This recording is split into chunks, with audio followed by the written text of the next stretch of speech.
ada anak lain yang nggak suka gitu ya sama anak kita. Terus dia itu ngomporin anak-anak yang lainnya, atau dia itu memprovokatorin teman-teman lainnya supaya nggak nemenin anak kita, nggak temenan gitu sama anak kita. Jadinya anak kita itu main sendiri, nggak punya temen, kemana-mana sendiri. Ya pastilah ya, hati kita sebagai seorang ibu, sebagai seorang orang tua, pastinya potek, pastinya sedih. Ya nggak? Kalau menurutku ya, itu tuh udah termasuk ke ranah pembulian. Karena pembulian itu ada banyak ya, nggak cuman kekerasan fisik doang, ada pembulian verbal dengan kata-kata, mengejek, merendahkan. Terus ada juga pembulian online, cyberbullying, yang biasa dilakukan sama netizen-netizen lewat ketikan, itu termasuk cyberbullying. Terus ada juga pembulian sosial, social bullying atau relation bullying. Nah ini nih yang dilakukan sama temennya si anak ini. Mengucilkan orang itu tuh termasuk dalam pembulian. Ini tuh udah pembulian banget. Kalau sampai terjadi bener-bener seperti itu ya, itu tuh udah pembulian. Kalau aku ada di posisi itu, anakku yang digituin gitu ya, aku pasti nggak tinggal diam sih. Yang pertama, aku pasti bakal menguatkan mental anakku.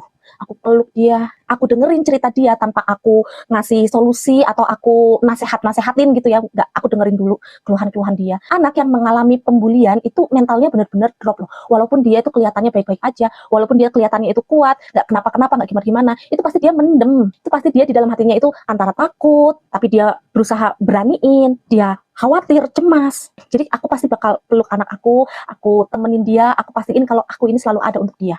Terus aku juga bakal lapor ke sekolahnya. Bukan marah-marah, bukan mau komplain gitu ya ke gurunya, enggak, tapi cari jalan keluar untuk situasi ini.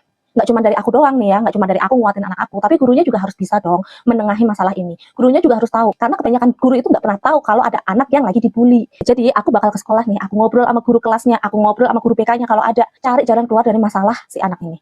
Terus selanjutnya yang aku lakukan itu adalah mencari lingkungan baru untuk anak aku. Tujuan aku itu adalah untuk menguatkan anak aku, untuk membangun lagi kepercayaan dirinya, biar itu nggak ngerasa kalau dia yang salah. Jangan sampai anak aku tuh ngerasa kalau semuanya itu salah dia yang nggak bisa ngebahagiain teman-temannya, dia yang nggak bisa ngebuat seneng teman-temannya. Jangan sampai anak aku ngerasa kayak gitu. Pokoknya aku pengen mengembalikan kepercayaan diri anak aku, kalau dia itu juga bisa kok berteman sama yang lain.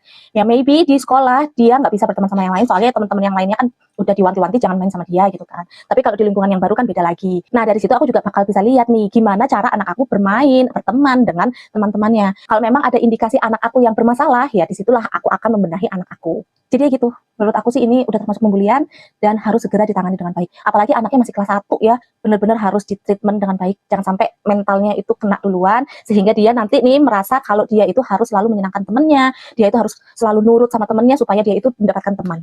Jangan sampai dia berpikiran kayak gitu sampai dewasa nanti. Ngeri.